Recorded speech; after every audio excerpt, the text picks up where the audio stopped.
What's up, Womack Nostalgia? Dave here with a review of Babygirl, the new erotic thriller film starring Nicole Kidman and Harris Dickinson from Dutch director Helena Rain. Of course, Rain gave us Bodies, Bodies, Bodies 2 years ago, a film I liked quite a bit. Now she's back with Babygirl, which is quite the splashy film. Debuted back in Venice earlier this year. Kidman won the Best Actress prize at Venice. Of course, Kidman is always working, always busy, always in high profile shows and movies.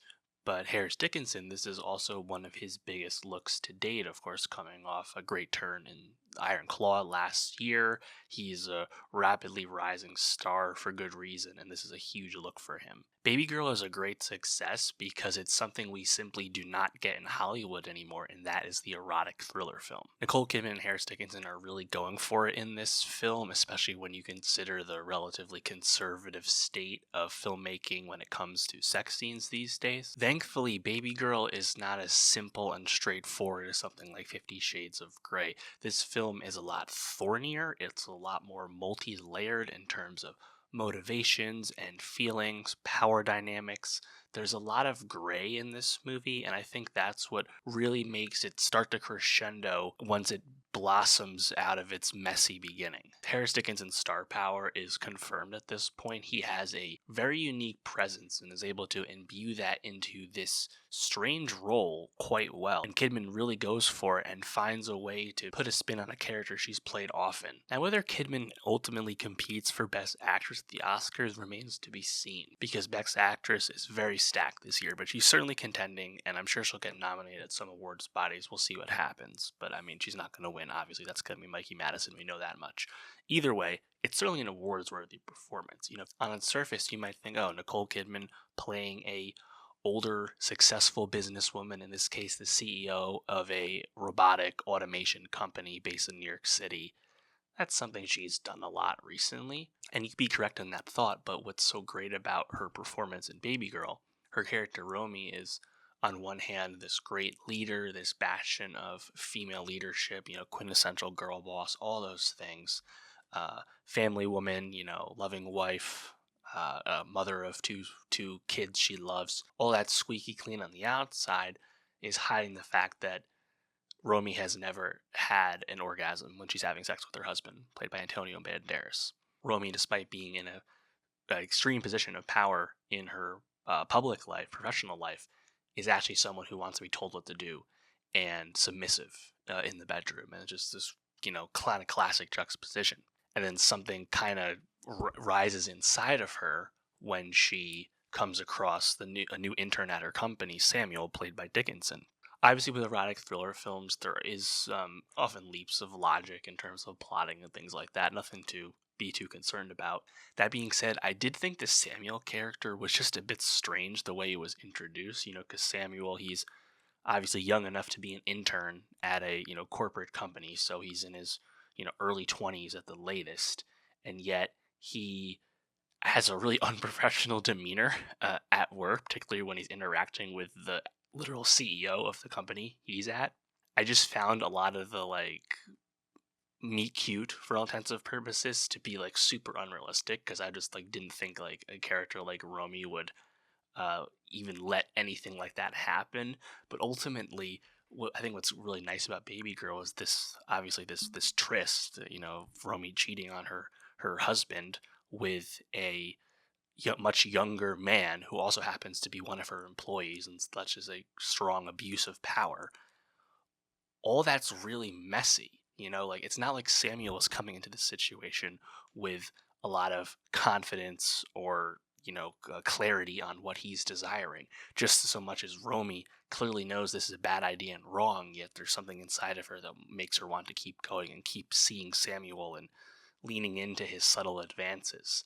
And I think that's probably the most realistic aspect about this, is just how messy and kind of convoluted their feelings are independently, and then when they're together it's still quite messy. It's just a big web of what do we want, what should we do, and do those things line up. Now, of course, when I say Kidman's going for it, it's in a sense compared to the rest of her work recently and her peers' work. Most successful A-list actors male or female, don't really do sex scenes these days. And like there's the whole discourse, with like Gen Z film fans about whether they even want sex scenes in their movie, things like that. The truth of the matter is that film is a lot more chaste now than it used to be. We're long past the days of Basic Instinct. So when you get something like this with Baby Girl, it's kind of graded on a curve. This is not actually like crazy BDSM or anything like that. This is not graphic, like full frontal all the time. It's not that. I mean, Romy does some like submissive acts. There's a thing with a plate of milk and various positions and things like that, but it's not as like crazy as perhaps it could have been. Maybe if this movie was made years in the past, this would have even more heat within it. And I think if there's something to criticize about Baby Girl, that could perhaps be some of it, where while I certainly believe the emotional dynamic and how messy it is in this film, the actual like attraction I think is kind of like up and down and hard to like follow through with. It's a messy feeling on my part as a viewer, the same way it clearly is for the characters you're watching. The movie also doesn't have like a super conclusive ending. It kind of ends on a whimper. The real ending almost is when Antonio Banderas confronts Samuel. And I think Banderas initially in the movie, you're like, oh, he's just kind of a token spouse part, usually a role reserved for women, but actually this could be the token husband for once. And he gets, a little bit of a role at times towards the back half of the movie. I think their confrontation leads to actually some of the funniest aspects of the film, all things considered.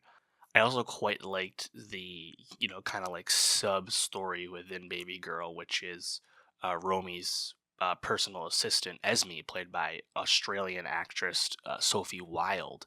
And Esme has like great admiration for Romy as a successful female CEO, a relatively rare thing in the business world, the corporate world. And she has these idealistic views about, women in the workplace and things like that.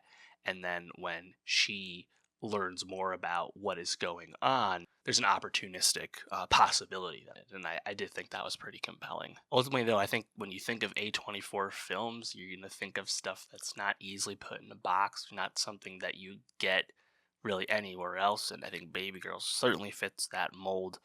We'll see about Kidman with a Best Actress nomination. I'm not sure. I don't think this movie will be in the Best Picture race, but I think it's a movie that will certainly develop a buzz. I hope this movie can succeed at the box office a little bit more than, say, like Saltburn did last year. Saltburn famously had a pretty middling box office before exploding on Amazon Prime Video. Hopefully, Baby Girl coming out in the holiday season, hopefully that helps buoy this movie. It's a bit of like, counter programming to Sonic the Hedgehog 3, Hopefully we can see that manifest, because this is a movie that I want to be successful, just because movies like this just don't exist anymore, especially with A-list talent like this one has. But overall, I really liked Baby Girl. I think once the movie gets to its second act, it starts to really sing and all its ideas really coalesce. But yeah, let me know, what do you think of Baby Girl? What was your favorite aspect of this? Do you agree Harris Dickinson has next? Let me know what you want to see him in next. Nicole Kidman continues to be everywhere and always working, but still giving us interesting work and always a great performance. And for more movie reviews, subscribe, and I'll see you next time.